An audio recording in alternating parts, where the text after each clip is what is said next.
Hi guys, welcome back to another video. So instead of drawing in Procreate today, we are going to be taking a look at Procreate Dream as it came out just a few days ago.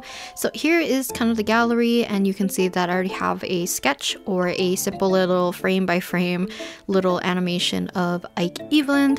So we're not going to be working on this one specifically today. I want to do something else for this, or potentially import files from my Procreate into Procreate Dreams to do that particular animation. So for today, we are going to stick with the 4K widescreen. Now, even though I've done animation, I've kind of dabbled, I wanted to do something a little bit different as the focus for today. So I'm going to go ahead and import a video file that I've screen recorded from my phone of one of Neuvillette's lines from Genshin Impact. So I'll let you guys hear that first. Ah, my apologies. This heavy rain must be quite an inconvenience for you. So to get started, I decided to take the video, went to filters, I went to opacity and lowered it to 0 so that the video itself is not visible and we kind of have only the audio. After that, I hit the plus sign to add a new track. That way we can actually hit the little squiggly line to the left of it and we can actually start to draw onto the canvas.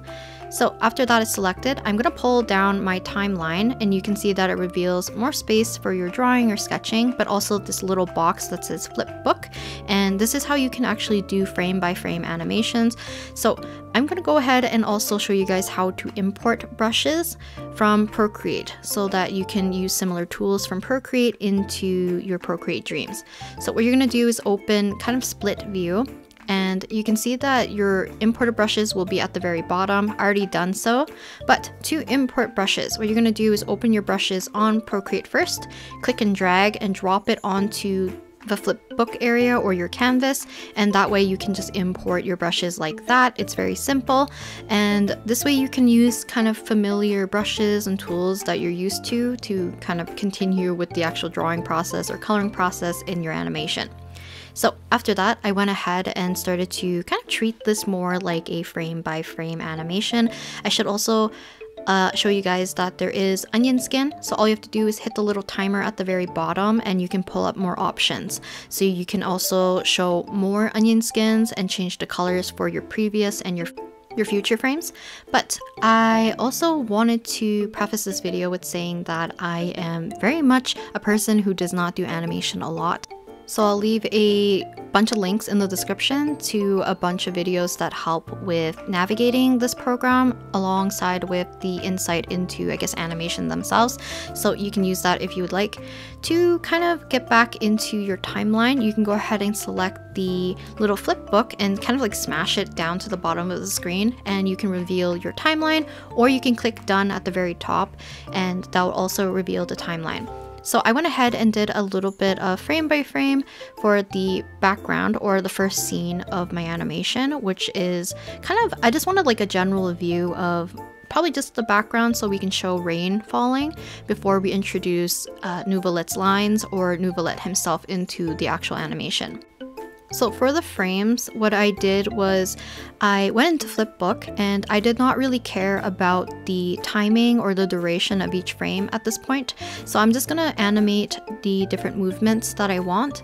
But then when I'm finished kind of with one little section, I will go back to my timeline and I will change the duration to match what I think I want the pacing to be, or in later on you'll see that I'll be trying my best to lip sync a lot of Neuvillette's talking to the drawing, because I do have access to the audio with my drawing file at the same time, which I think is one of the features that I really wanted to play around with for today's particular session. So the next scene, you can see I'm kind of doing an opening and closing of the hand. After that, I am moving on and introducing how I'm going to be drawing Neuvillette for today's little animation, which is going to be very kind of more cutesy, a little bit more squat, and kind of like a style that's almost in between my chibi and my normal style, because I didn't really want to tackle a full drawing of Neuvillette where I have to focus on a lot of detail and making him look too accurate, if that makes sense. So I kind of dumbed it down to make it a little bit more simple, which kind of made it look more chibi-esque, if anything. So for now, I'm basically putting all of my sketching frames or my rough frames all into one timeline. And later on, I'm going to put this at the very top so that when I'm doing my actual cleaner sketch or I'm doing line work, I can see this one more clearly whenever I start to work on the other frames, just because it kind of worked out that way for me. But like I said at the beginning, I am not very proficient with animation, nor have I studied it or learned it properly or anything like that. So there's a lot of things where I feel like I could have streamlined the process, or I feel like I'm doing maybe incorrectly. So don't exactly follow my steps per se, but you know, if you think something might work for you, give it a try, see if it works. If it doesn't, try something else. I'm trying my best to kind of use this rough sketching phase as a way for me to plan out the pacing and just how I want to do the general frames for everything. I didn't really want to do too much movement for Neuvillette just because I realized quite quickly that there are a lot of features in Procreate versus in Procreate Dreams that are not available. So brush settings you can only do in Procreate, and you can import those brushes into Procreate Dreams, but there's no way for you to actually change the brush settings in Procreate Dreams. Another thing is that there's no transformation or selection tool, which I feel like I use a lot, especially if I'm doing a lot of planning, because I would like to nudge things over, make sure things are properly placed before maybe I'm doing line work, or even when I'm doing line work, I like to have those kind of options to be able to move things slightly to make sure that things look kind of correct. So before I get too sidetracked, here's kind of what my sketch looks like at this point. I'll show you guys a screen recording version so it's a little bit clearer. Ah, my apologies. This heavy rain must be quite an inconvenience for you. Ah, my apologies. This heavy rain must be quite an inconvenience for you. Now I'm doing this in a little bit of a different order. I also decided to get rid of the last scene, which I had the little kind of sprout character, which is supposed to be you, alongside with Neuvillette sitting on like a little hill or something together. I decided to get rid of it just because I didn't really want to animate more than I wanted to for the particular little voiceover, if that makes sense. So in terms of the order of operations or order of my step is kind of a little bit weird. So for some of the scenes I actually flesh it out almost fully, so which is mostly the scene that has like the background, I think his hand, and then later on I do the little sprout character kind of more or less fully, where I end up doing the coloring of the background, the line work alongside with coloring of the little sprout character all together. Also here I decided to separate the rain and the grass, so you'll see that later on we'll implement putting a separate track for the rain so that it can be kind of timed differently from the swaying of the little foliage in the grass. But I decided that I would tackle Neuvillette in general kind of later on, so I ended up doing the gloves. So when I took a little peek at the animations that are kind of included into the gallery of Procreate Dreams, I was trying to see how some of them did their layer separation and how they decided to kind of form their timeline and their tracks.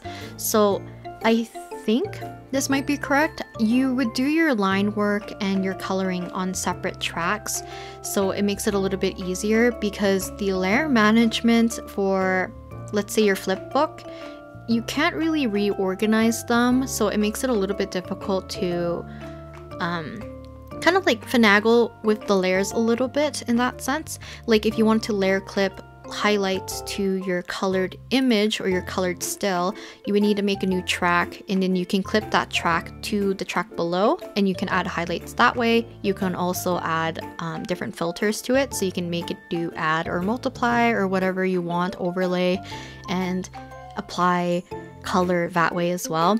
So that's what I kind of did. I added line work of all the characters or anything, like his hand, the little sprout guy, and himself, all onto one track, and then a track below that I did all the colored frames for the line work frames. So I'm not sure if this is like the way to do it, but that's how I ended up doing it for today's little animation. I'm sure in the future I'll play around with the app a lot more. I should also mention that this app isn't free. It is, I think, about $20, but it's a one-time payment. Also, it's gonna get constant updates, and I feel like from what I've been hearing from other people and seeing from what they have shown and showcased, it's gonna be a very powerful tool to be able to animate on the go on the iPad alongside with using a lot of people's, I guess, familiarity with their use on Procreate. So hopefully that makes sense as well. After that, let's see. Process-wise, you can see that I did the frames for his hand already. I decided to shorten down the amount of clips because this took quite a long time for me to do. I'm quite slow at animating, and there's a lot of things for me to figure out kind of on the go. So I definitely think I learn a little bit more whenever I do things more hands-on rather than watching tutorials over and over again. So I kind of did a little bit of back and forth. If I had questions, I will try looking it up. But other than that, it's kind of like, you know, screw around and find out at this point. So for the line work, after it's been all done and I did the line work for all the frames that I wanted to, I would make a new track, and on that track I would start to color in the different frames. So a lot of the frames reuse the same color palette, so oftentimes I would just duplicate it like this one and then adjust the color to wherever it needs to be. So you can see that the mouth is no longer kind of wibbly, so I'm going ahead and filling in the rest with pink and then kind of cleaning it up with the white around it. These other frames right here need to be cleaned up quite a bit, but it was a little bit easier for me to keep the colors quite consistent because later on when I actually start doing the lip syncing for Neuvillette, you'll see I run in a little bit of a problem because of the color picking, or colors for some reason for me kept shifting. So I'll talk a bit about that once we get there. But for now, I'm just basically filling in everything manually. I would love it if they could have an option to select a track as like a reference track or something like that. I'm not even sure if that's possible, but it'll make color filling a little bit easier, at least for me, because I did have to manually color everything, but it's not too detrimental of anything. It just takes a little bit of time. But for the rest of the kind of footage here, I decided that I would just do a time lapse because sketching Neuvillette out and then doing the line work for him was very tedious and not very consistent because I did not sketch this out in mind with his head tilting down and not being able to transform. I think this is when I kind of figured out that there was no transform tool or selection tool, and there's not really a way for you to kind of transform an object or rotate an object that easily. There is a way that you can do it, but I figured that out a little bit later. So yeah, I am aware that there is a move and scale and there's a way to rotate a kind of frame on a track, but for the most part I kept the movement very minimal because, like I said, I mostly wanted to play around with the lip flaps so that I could take advantage of the fact that you can have audio while you're actually sketching and drawing, which makes it a little bit easier for you to plan the timing of things and the accuracy of allowing yourself to do something a little bit more detailed or timed well with audio, because you're able to do it kind of like frame by frame for each kind of little part of the sound of a sentence. I don't know if I'm being coherent here, but basically it makes it a lot easier that way. So I wanted to take advantage of that. So after I finished the sketch, I went ahead, made another new track, or went back to the track where I kept all my line work on just to keep things consistent. I wanted to do the line work first for this frame, the next frame, and then the close-up of his face as well. But you'll be seeing that I am going to be omitting the mouth and the eyes because I want to put those on separate tracks so that I can time blinking and the mouth movement separately from the rest of Neuvillette. Also, every time you see my purple screen of my wallpaper, that is basically every time the app has crashed, and I noticed a pattern, at least a little bit, in terms of when it crashes, or not exactly when. Sometimes I would draw a certain part and it would crash. And if I go back into the app again and draw that same part again, it would crash once again. So sometimes if it happens too frequently, I would have to draw a different section first and then return back to that previous section, and it doesn't really crash. So I'm not too sure why sometimes it feels like it's specific to a certain spot where it crashes consistently, because I had a hard time drawing Nouvelette's little side part of his hair where it kind of hugs the left side of his face and it kind of shows the inside being blue. So that section kept crashing no matter how many times I've drawn it. Also this part as well. I couldn't finish the right side of his jaw without the app crashing, even though I went to a different section to draw, and every time I returned back it still kind of crashed. So I'm not too sure what exactly causes it, but hopefully with future updates and stuff, things will get a little bit more smooth. I wanted to figure out also whether or not it was the model of my iPad that might have been contributing to the amount of crashes that I was experiencing, because I don't have a very, I don't want to say a not so very powerful iPad, because the iPad in general I feel like is quite powerful, but I have a normal iPad generation 9, and I know, or at least what I've heard, I believe Procreate was supposed to be for some of the newer iPads or the iPad Pros and maybe the iPad Air specifically, rather than something like the, I guess like the Gen 7, Gen 9 normal iPad, if that makes sense. So I'm not too sure.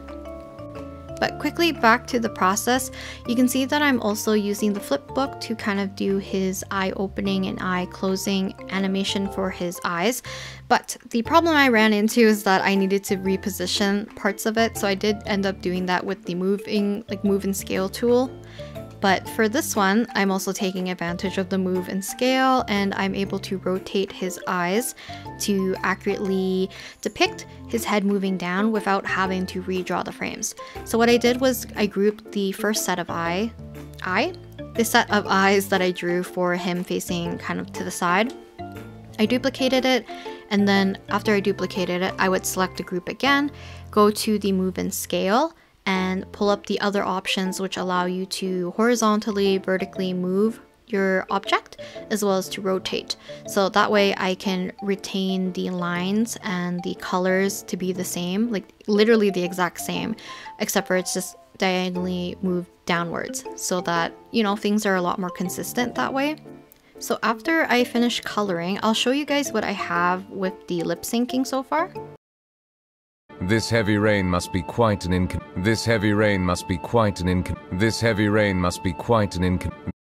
So I also noticed that the playback for your animation, if you have like video or anything, or just the playback in general, it only plays back whatever is visible on your timeline. So if you zoom all the way out, it'll play the full length, but if you have it zoomed in on a certain part, it only plays that part, which made it a lot easier for me to listen to only his speaking for a certain section rather than an entire duration of the animation.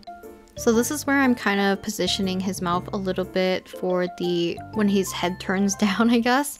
And then after that, I would go ahead and start to fill in the mouth colors.